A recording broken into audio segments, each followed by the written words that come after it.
Can you name a single rock song from last year that will still be played in 50 years? Probably not. But 1972 gave us at least 10. That is not nostalgia talking. That is just the truth. From the Rolling Stones to Deep Purple. From Elton John to Alice Cooper, these songs did not just top charts, they became immortal. Here is why 1972 might be the greatest year rock ever had.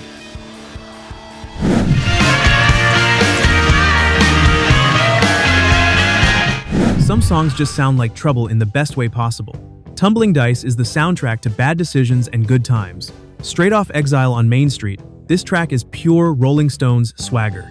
Slow, gritty, and dripping with that bluesy charm only Mick and the boys could pull off. Keith Richards' riff is sloppy perfection. Mick Jagger's vocals sound like he is telling you a story over a drink you definitely should not be having. And let us talk about that groove. Oh, man. You got to. It is slow, it is laid back, but somehow it never loses the beat. This is the kind of song that makes you want to roll the dice on something risky, just for the thrill of it. The track captured everything the Rolling Stones stood for in that era. Dangerous, cool, and effortlessly rebellious. It was not their biggest hit, but it might be one of their most honest. A song that feels like a smoky back room where anything could happen.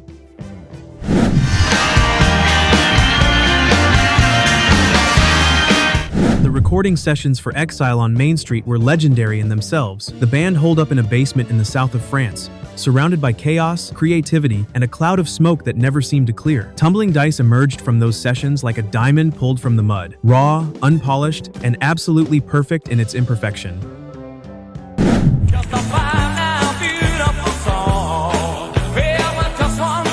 Picture this. It is late at night. You walk into a smoky bar, and in the corner, there is a mysterious woman in a black dress. Cool, confident, maybe dangerous. That is exactly what this song sounds like. The Hollies were known for their harmony-filled pop hits, but Long Cool Woman in a Black Dress was their dark side. A bluesy, swaggering riff dripping with attitude, a raspy vocal that sounds like it was soaked in whiskey, and a groove that feels like it is playing in the background of an old-school detective film.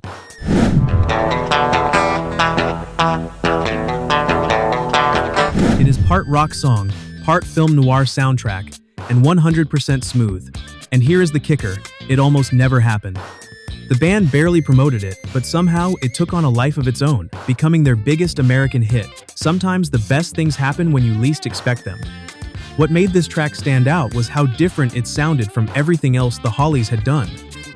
He was a hole of my right, but I told her don't get skin. Alan Clark's vocals took on a completely different character, growling and prowling through the verses like a man who had seen things he could not forget. The guitar work was lean and mean, stripped of any unnecessary flourishes. It proved that sometimes a band known for one thing can surprise everyone, including themselves. And it's crazy, saying we're juvenile delinquent, right? All the Young Dudes was not just a hit, it saved an entire band's career. By 1972, Mott the Hoople was done, on the verge of throwing in the towel and getting real jobs. But David Bowie swooped in like a godmother of rock and roll and gifted them this glam rock anthem so good it turned them into legends overnight. This song became the voice of a generation, the rebellious youth, the outsiders, the dreamers. This was their battle cry.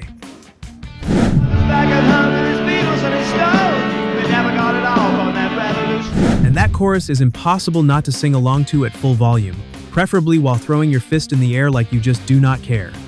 But despite having one of the best rock songs ever handed to them, Mott the Hoople never quite reached true superstardom.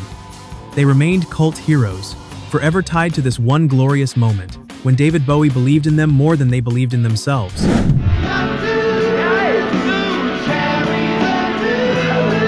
The story goes that Bowie originally offered them Suffragette City, but the band turned it down. Then he played them All the Young Dudes, and everything changed. Ian Hunter later said that hearing the song for the first time felt like being handed a lifeline. It was exactly what they needed at exactly the right moment. Rock and roll has always been about timing, and this was timing at its finest.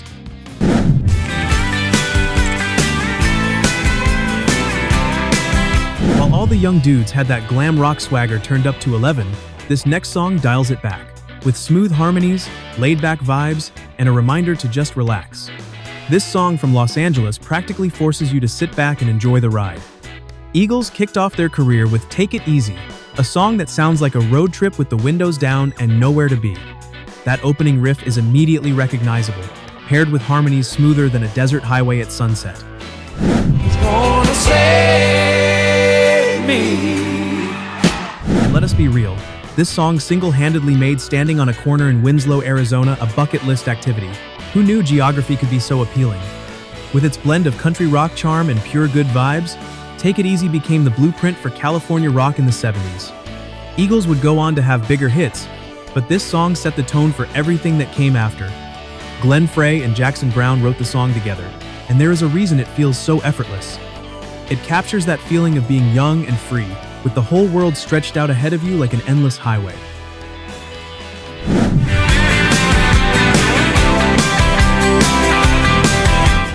The harmonies that would become the Eagles' signature sound were already fully formed here, stacking together like sunlight breaking through clouds. It was a debut single that announced a band destined for greatness.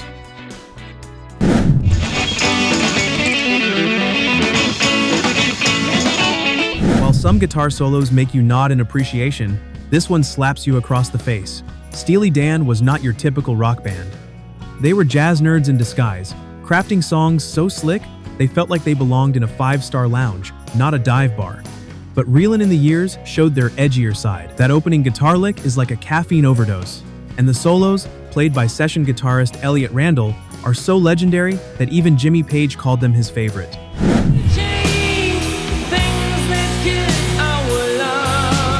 So why is this song not higher on the list? Well, Steely Dan has always been a musician's band, more about precision than stadium-sized rock and roll madness.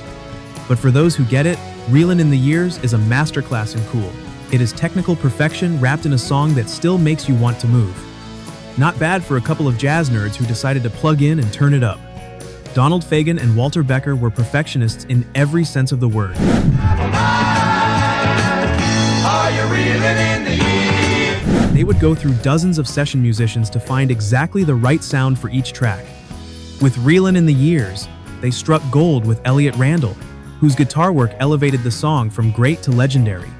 The lyrics carry a bitter edge, reflecting on wasted time and broken promises. But the music is so irresistibly groovy that you almost forget you are listening to a song about regret.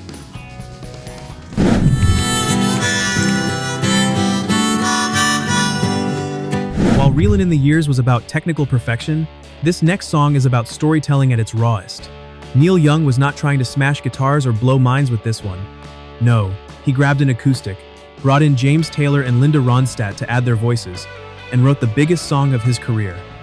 Heart of Gold sounds like it was written on a dusty road at sunset. It is simple, raw, and hits you right in the soul. Proof that you do not need a wall of amplifiers to make a song feel huge. The harmonica, the gentle strum. In a minor for a heart of gold. The aching lyrics about searching for something you might never find. It all comes together in a way that feels timeless. Funny enough, Young was not thrilled about the song's success. He did not want to be a middle-of-the-road star, so naturally, he followed it up with his next album being full chaotic electric noise just to confuse everyone. Classic Neil. Always running from the spotlight, even when the spotlight found him anyway. The song was recorded in Nashville with some of the finest musicians in the business, but it never lost that intimate, handmade quality that made Neil Young so special. When he sings about being a miner for a heart of gold, you believe every word. It is the kind of song that makes you want to call someone you have not spoken to in years, just to tell them you are still searching too. That is the power of simplicity done right.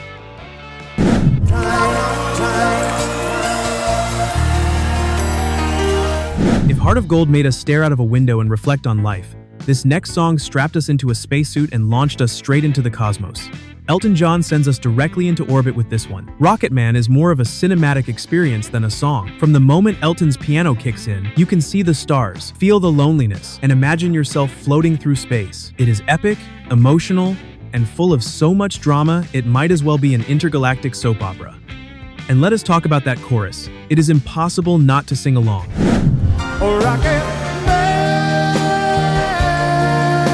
Whether you are alone in your car or with thousands of fans in an arena, Rocket Man hits different every single time. Sure, it does not have a face-melting guitar solo, but does it need one? Absolutely not. Because when you write a song this iconic, all you can do is sit back and let it take off. Bernie Taupin wrote the lyrics after reading a short story by Ray Bradbury.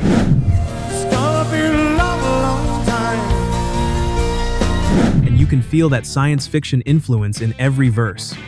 But what makes Rocket Man truly special is how it uses space as a metaphor for isolation. The astronaut is not a hero. He is a working man, missing his wife, wondering if anyone understands what he is going through. It is a song about loneliness disguised as a song about adventure, and that is why it still resonates 50 years later.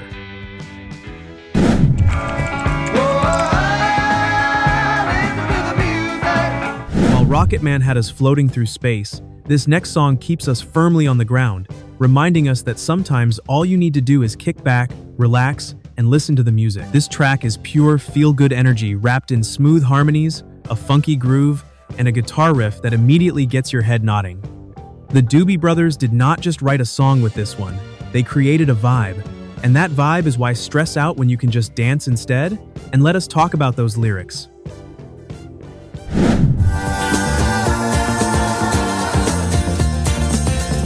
No drama, no heartbreak, just a simple message. Music makes everything better. It is impossible to be in a bad mood while this song plays. Seriously, try it. This track was a sonic invitation to chill out and enjoy the ride. And let us be honest, we could all use more of that in our lives. Sometimes the simplest messages are the ones that stick with us the longest.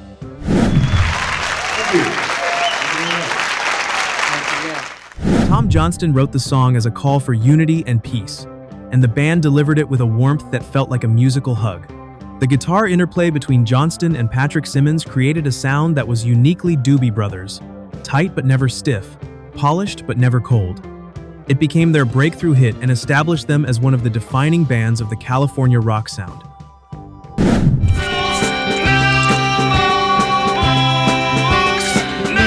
While Listen to the Music was about peace, love, and good vibes, this next song is about something every student has screamed at least once. School's Out makes you want to flip a desk and run for the door. This song was basically a national anthem for students in the 70s who had had enough. That opening riff is pure chaos. The chorus is instant rebellion. And let us not forget Alice Cooper's voice, which sounds like a guy who just set fire to his textbooks and is loving every second of it. And here is the wild part. This song is not just played on the last day of school. It is the last day of school. You hear it and suddenly you can feel the summer sun and smell freedom in the air.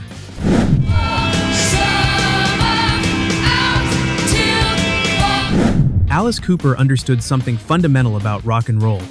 Sometimes you need a song that captures that feeling of breaking free. And School's Out does that better than almost anything else ever recorded. The production on this track was ahead of its time, layering children's voices, clanging bells, and that unforgettable guitar riff into something that sounded like beautiful chaos.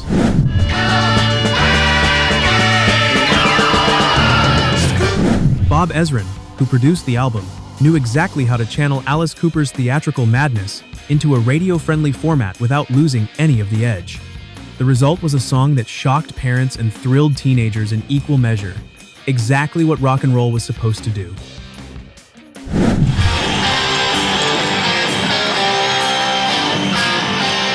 While School's Out captured rebellion, our #1 song defined rock itself.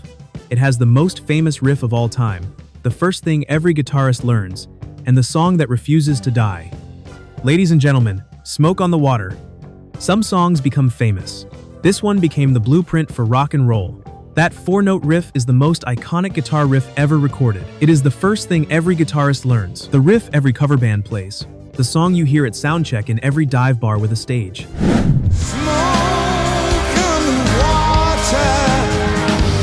Even if you have never picked up a guitar in your life, you know exactly how it goes.